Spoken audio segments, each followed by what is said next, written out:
Conversa Bem Viver.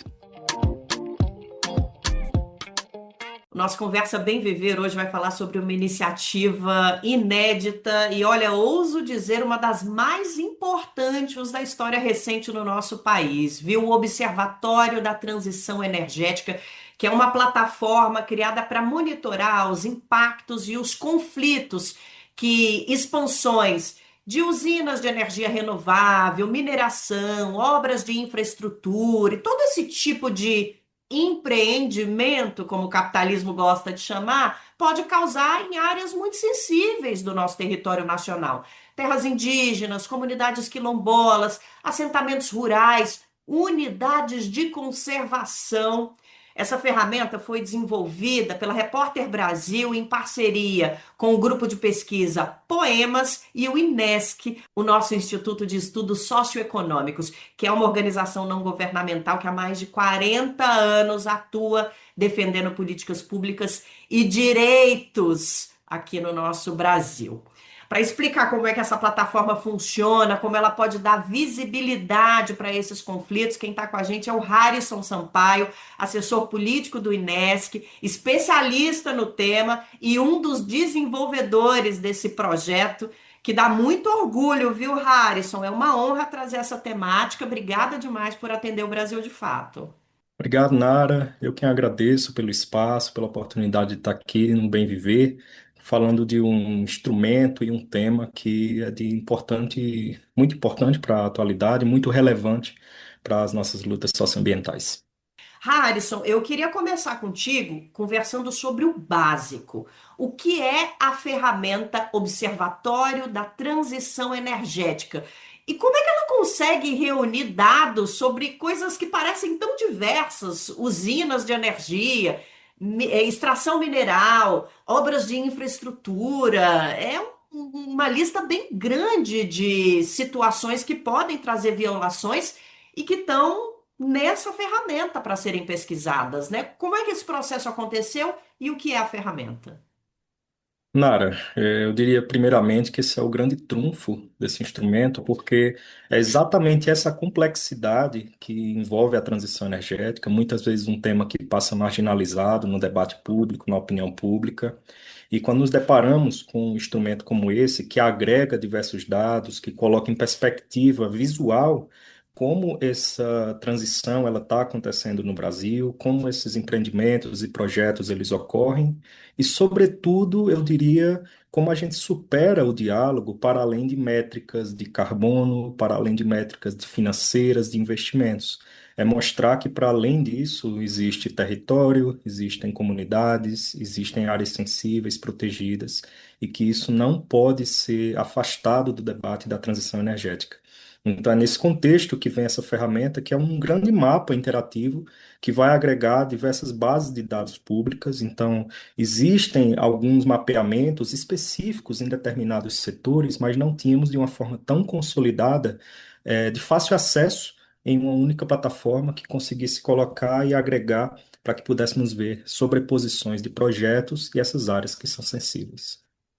Uma coisa que a ferramenta amplia sobremaneira é a nossa possibilidade, como país, como sociedade, de mapear problemas que são muito graves para o nosso povo e para o nosso território nacional, para o nosso território como um todo, né?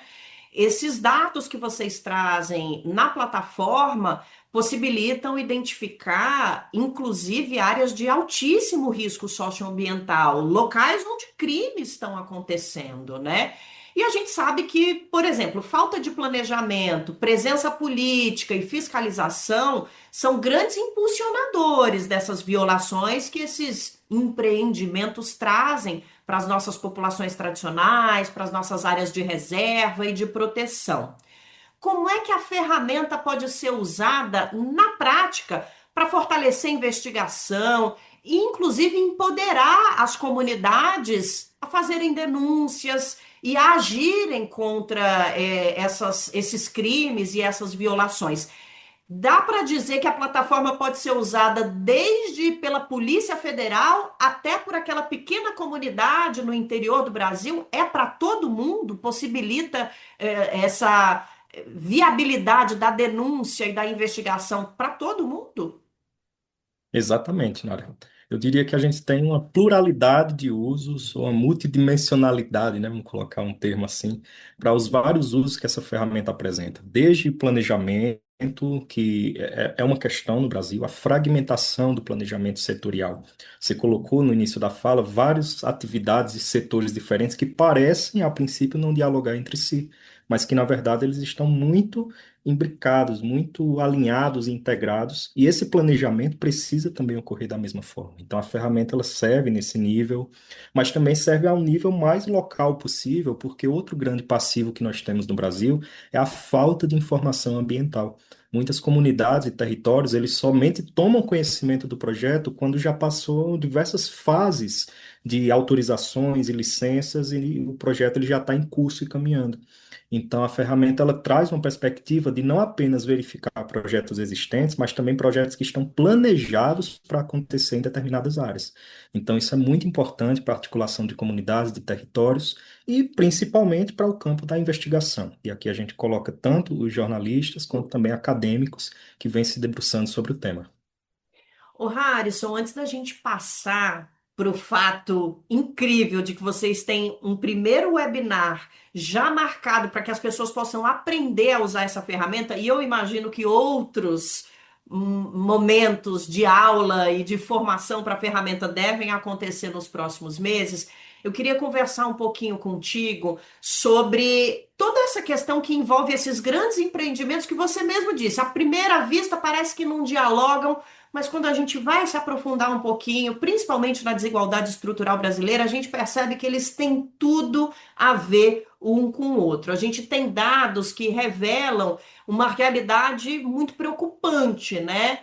Por exemplo, painel solar, energia eólica e até mesmo as nossas hidrelétricas, que são tão celebradas lá fora, podem trazer consequências muito graves para comunidades que estão no território onde essas tecnologias vão ser implantadas.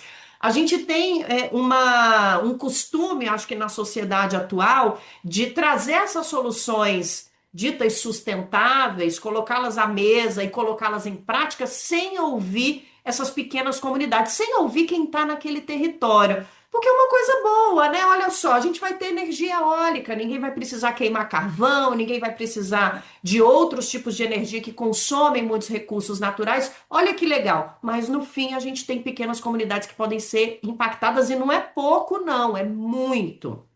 Essa ferramenta também pode ajudar a modificar essas realidades, porque a possibilidade de usos da ferramenta é imensa, como você está mostrando nas suas respostas para a gente. Mas esse ponto específico, né, de energias renováveis que prejudicam comunidades ancestrais e tradicionais, ele é muito pouco discutido, especialmente no ambiente urbano, na academia. A plataforma pode levar a um debate maior e pode levar mais ferramentas para a gente discutir mais esse problema grande também? Sim, eu diria principalmente porque a academia e o jornalismo ele tem começado a se debruçar mais sobre esse tema. E eu diria que o grande ganho dessa articulação é quando esse tema ele é discutido em rede. Então, por exemplo, a academia ela pode fazer muito pouco se ela atua somente na forma de produção de um artigo, de uma tese, e isso não dá nenhum resultado aplicado, social, um retorno para o território. Da mesma forma, o território ele se vê muito limitado em promover incidência quando ele não tem um apoio acadêmico que consiga tanto dar mais acessibilidade para os termos técnicos que a gente tem nos setores, quanto também aproximar com outros atores, como a sociedade civil organizada, a partir de organizações, movimentos sociais, e também atuar em parceria com órgãos do sistema de justiça. Isso a gente tem visto no Brasil, temos algumas experiências muito frutíferas no campo da transição energética, principalmente no Nordeste brasileiro, sobre o debate em torno das usinas eólicas e solares fotovoltaicas. Então, toda essa articulação foi fruto de uma rede, que não envolve um único ator, mas todos esses grupos articulados em conjunto, trabalhando em parceria. E o alinhamento que há entre todos esses grupos é o acesso à informação. Então, essa plataforma ela vem como uma ferramenta que vai servir para todos esses espaços e garantir talvez até uma maior coesão no conhecimento que é difundido entre essas áreas para que possam dialogar entre si e acionar os atores que possam suportar, né, dar um suporte para as incidências dos territórios. Aproveita. Sobretudo quando a gente fala de consulta, né? Consulta livre, prévia informada é um passivo, né? A gente coloca dessa forma, algo que tem sido desrespeitado de forma generalizada nos territórios, além da questão fundiária em si. Então, ter conhecimento dessas áreas, pleitear para que essas comunidades que têm direito à consulta, elas apareçam nos mapeamentos oficiais, é uma coisa muito importante que a ferramenta ela pode acender esse alerta, né? Porque existem limitações de dados que precisam ser agregados e é outro ponto que a gente pode conversar um pouquinho mais.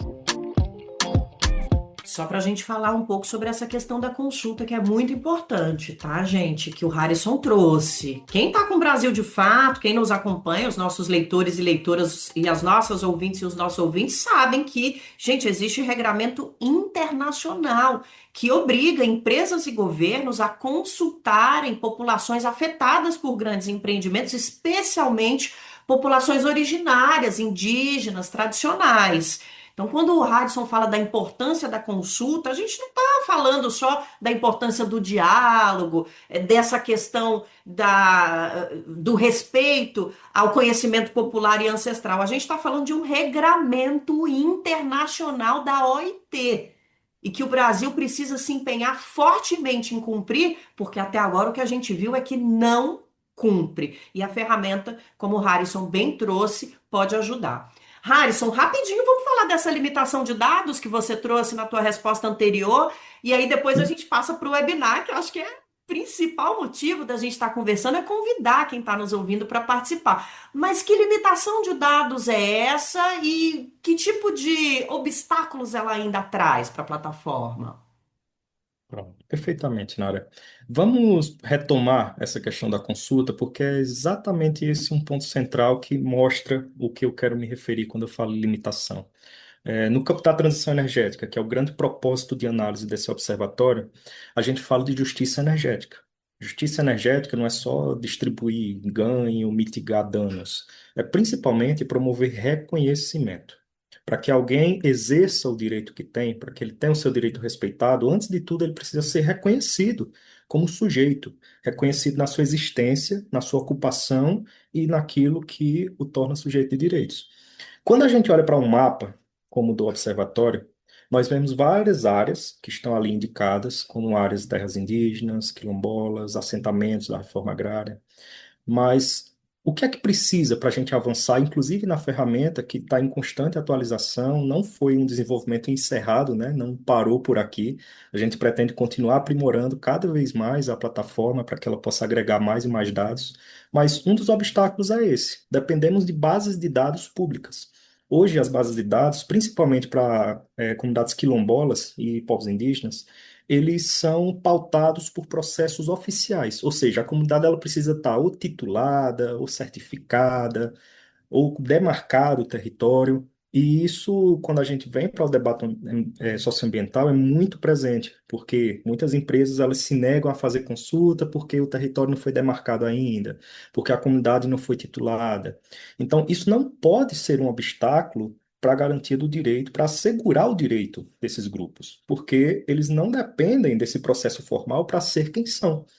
Então, uma limitação que eu coloco é essa, de como a gente aprimora as bases de dados públicas para que considerem, por exemplo, comunidades que já deram uma entrada formal em um processo de demarcação, de titulação, ainda que não tenham recebido o título. Por quê? É importante que elas sejam consideradas no mapa como um ponto ou uma área que existe ali, que já foi indicado que pertence a um grupo tradicional. Então, essa é uma questão que a gente coloca que dialoga diretamente com a consulta, porque olhar para o mapa e ver esses territórios é uma forma de você analisar as localidades onde esses projetos estão se instalando e que precisam obrigatoriamente cumprir esse direito. Perfeitamente, obrigada demais. Resposta completa e muito, muito esclarecedora. E aí, agora vamos passar para esse webinar que vocês estão organizando para o dia 9, terça-feira, e que vai ser um espaço de, além de apresentação da plataforma, ensinamento das funcionalidades dela, né? Então, primeiro vamos falar um pouquinho sobre o evento, né? Começa às 9 da manhã, no dia 9 de junho. E o título do evento é Como Investigar Terras Raras, Minerais Críticos e Conflitos de Transição Energética. Ou seja, no título a gente já tem um objetivo do webinar, é ensinar as pessoas a fazer essa investigação e mostrar para elas, olha, aqui tem uma plataforma que vai ajudar. É por aí? Sim, exatamente por aí, né? O próprio título ele já coloca o que está posto no debate atual, mas o intuito do momento é justamente trabalhar a plataforma, né? A gente já vai dialogando um pouco sobre esses temas, mas o intuito principal é demonstrar o que é a ferramenta, como pode ser acessada, dar alguns exemplos de usos que podem servir tanto para o jornalismo, quanto pesquisa acadêmica, quanto alguém de uma comunidade que simplesmente quer saber o que é que está ocorrendo ali no entorno do seu território. Então, o intuito é expandir, dar exemplos de usos da ferramenta, mas sem esgotar o tema, porque certamente teremos outros momentos. Já temos recebido alguns feedbacks de pesquisadores e jornalistas que têm brincado ali, manuseado a ferramenta, testado, e é um retorno bem positivo. A gente espera que possa continuar e expandir esses usos. Agora, o webinar é só para esses públicos, jornalistas, pesquisadores, porque tem muita gente que está nos ouvindo que pode se interessar por participar. Queria que você falasse um pouquinho sobre essa possibilidade de participações. Tem público específico ou quem está nos ouvindo e se interessou, comunidades, enfim, famílias, inclusive, podem participar desse webinar que mostra a ferramenta e as funcionalidades dela? O webinar ele é aberto, então estão todos convidados, tem um link disponível. Vocês podem acessar as plataformas tanto da Repórter Brasil quanto do INESC. O Poemas ele não está com uma página específica agora no momento, mas é um parceiro nosso também, que atua diretamente na análise de dados. Então, basta se inscrever, não tem limite de inscrições, porque vai ser um evento virtual, vai ser uma sala aberta para todos. Então, é um momento mesmo de apresentar e conhecer a plataforma, inclusive explorar usos que nós sequer ainda cogitamos, né? Então, a ideia não é esgotar de forma alguma o uso da ferramenta, mas justamente expandir essas possibilidades e trazer ali algumas demonstrações. É, porque tem essa também, conforme a nossa população se apoderar, né, se letrar nessa nova plataforma e usá-la, jornalistas, pesquisadores e pesquisadoras, a população em geral, comunidades, vai ter muita coisa que vocês nem imaginavam que dava para fazer que vai sair dali, muita luta. Agora, com mais dados e mais possibilidades. Então, eu tenho certeza que a gente vai ter novidade ao longo dos próximos meses. E para quem não puder participar do webinar agora nessa terça-feira, ele provavelmente vai ficar disponível, por exemplo, no YouTube depois. E, além disso, acho que o mais importante é o acesso à plataforma em si, né? Inclusive, não precisa participar do webinar para acessar a plataforma, ela já está online, à disposição de quem está nos ouvindo e quer conhecer. Fala um pouquinho sobre esses detalhes, até para convidar as pessoas para conhecerem a plataforma. Sim, sim. A gente pretende disponibilizar alguns conteúdos interativos que vão explorar algumas funcionalidades da ferramenta, mas também prever alguns momentos futuros que possam ser abertos também à participação. Ainda não está bem definido, questão de quantidade, datas, mas estamos considerando essa possibilidade, justamente pensando que não é um único momento ali curtinho que a gente vai ter, né, que conseguiremos explicar todas as dimensões da ferramenta. Então, há essa pretensão de não apenas disponibilizar conteúdo, mas também garantir algumas outras oportunidades de diálogo sobre o uso da ferramenta. E aí convidar a todos para acessar o Observatório da Transição Energética.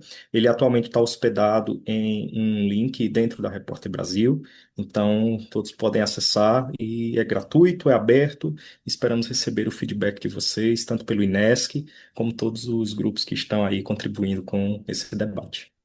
E, gente, para quem está nos ouvindo, não tem segredo. A Repórter Brasil, quem conhece o Brasil de fato, conhece a Repórter Brasil, porque com muito orgulho, fazemos parte do mesmo grupo de jornalistas e veículos não hegemônicos, não burgueses, né, como muita gente do nosso campo gosta de chamar, e que estão em defesa dos direitos humanos e da preservação do nosso território. Então, é uma honra trazer uma iniciativa que tem a Repórter Brasil por trás. Mas, gente, é muito fácil. repórterbrasil.org.br, você entra lá e já fica sabendo da plataforma e acompanha também o conteúdo produzido por esses comunicadores e comunicadoras da Repórter Brasil, que, gente, é de excelência, traz muita informação importante para o nosso debate público e que precisa ser acessada.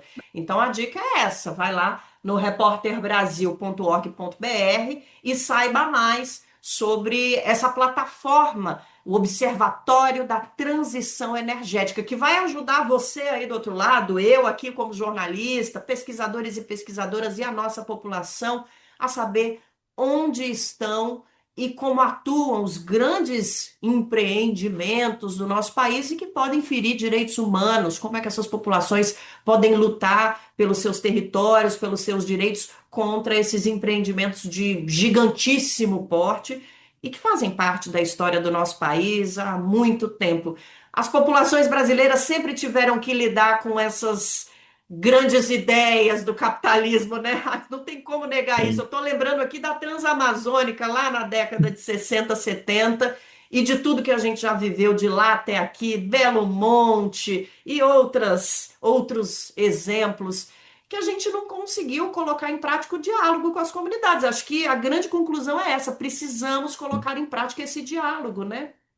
Nara, são ciclos. A gente vivenciou muitos ciclos de grandes projetos, grandes empreendimentos, com o agravamento da crise climática. Se por um lado se torna uma proposta de solução, muitas vezes é visto como um fator que pesa para uma obrigatoriedade do projeto, para flexibilizar instrumentos de Sim. proteção ambiental e social, e a gente precisa estar atento a isso. Mas eu diria que nós vivemos agora numa era da informação também. Diferente dos outros ciclos que se passaram no passado, hoje a informação está mais difundida e a nossa ideia é reforçar ainda mais.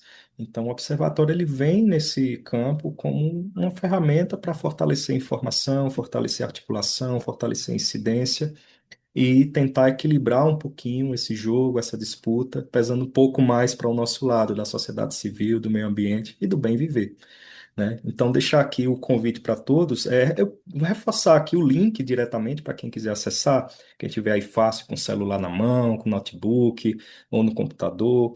Coloca aí observatório.reporterbrasil.org.br. Você vai diretamente para o link do observatório. E aí, diz pra gente depois, vai lá nas nossas páginas, vai na página do Brasil de Fato também, comenta lá o que é que vocês acharam da plataforma, tanto o que foi bom, mas também o que é que precisa melhorar. Porque, como eu disse, estamos num processo contínuo de aprimoramento e ter o feedback aí, o retorno de vocês vai ser muito importante.